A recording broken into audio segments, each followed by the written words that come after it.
নমস্কার, বিদেশের দিন যাপনে সবাইকে স্বাগত জানাই।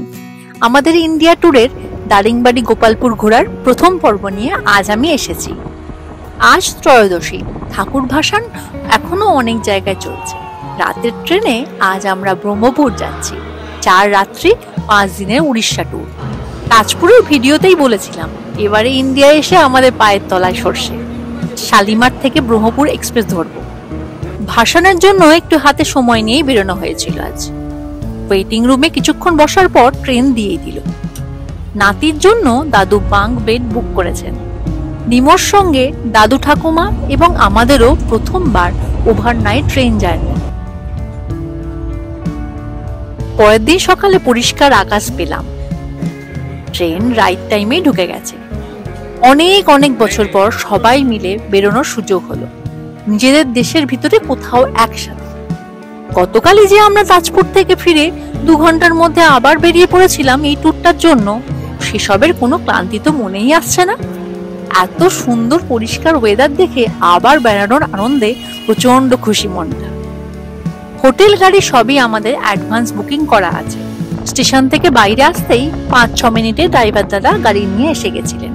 ব্রহ্মপুর স্টেশন থেকে বেরিয়ে আমাদের প্রথম ডেস্টিনেশন মা তারাতারিণী মন্দির। ঋষিকুল্লা নদীর পাড়ে কুমারী পাহাড়ের ওপরে মন্দিরটি।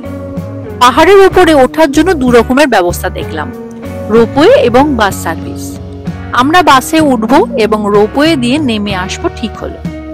বাস স্ট্যান্ডটা খুঁজতে একটু সময় লেগে গেছিল। বাস ধরার জন্য ভালো লাইন ছিল, তবে বাসটা খুব ঘন ঘন আসছে।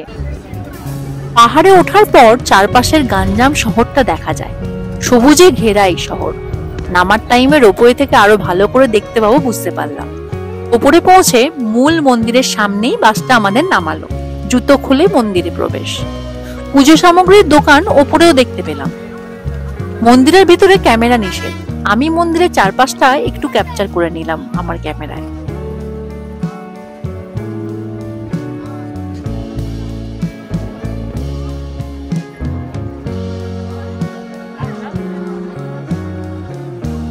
বৃষ্টি ভরা কালো মেঘ আর রৌদ্র অনেকক্ষণ থেকেই লুকোচুরি খেলছে। দর্শনের জন্য লাইন দিতেই 2 পশলা বৃষ্টি হয়েও গেল। প্রবেশ এবং প্রস্থানের দুদিকে গেট। ঠাকুর দর্শনের জন্য কত মানুষ এসেছেন। ঠাকুর দর্শন করে চারপাশে একটু ঘোরাঘুরি করলাম কিছুক্ষণ। দূরে শহরটা দেখতে পাওয়া যাচ্ছে। এখানে মন্দিরের ঘন্টা বাজছে, গান বাজছে, পরিবেশটা একটু অন্যরকম। অনেকটা খুঁজে ওয়াশরুম পাওয়া গেছিল। ওয়াশরুম লাগোয়া বিল্ডিংটা দেখলাম আন্ডার কনস্ট্রাকশন। তারপর রোপওয়ের জন্য লাইনে দাঁড়ালাম। রোপওয়ে দিয়ে নামাটা আমার এই দিনের বেস্ট মোমেন্ট লেগেছিল। ঝিমঝিম করে বৃষ্টি পড়ছে, দূর থেকে আঞ্চলিক গান ভেসে আসছে, চারপাশে অসম্ভব সুন্দর প্রকৃতি। জায়গাটা এখনো যে প্রচন্ড পিওর বোঝা যাচ্ছে, পুরোপুরি ব্যবসায়ীদের হাতে যায়নি। রোপওয়ে থেকে নেমে আমরা বেরিয়ে পড়লাম ডিয়ার পার্কের দিকে।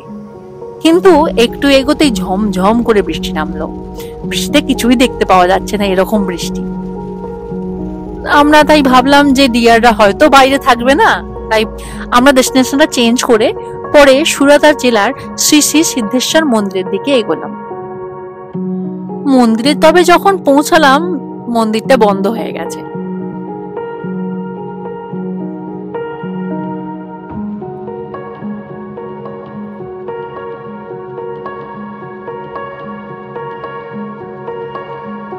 মন্দিরের গা দিয়েই একটা সিঁড়ি বেয়ে উঠে যাচ্ছে ওয়াচ টাওয়ার।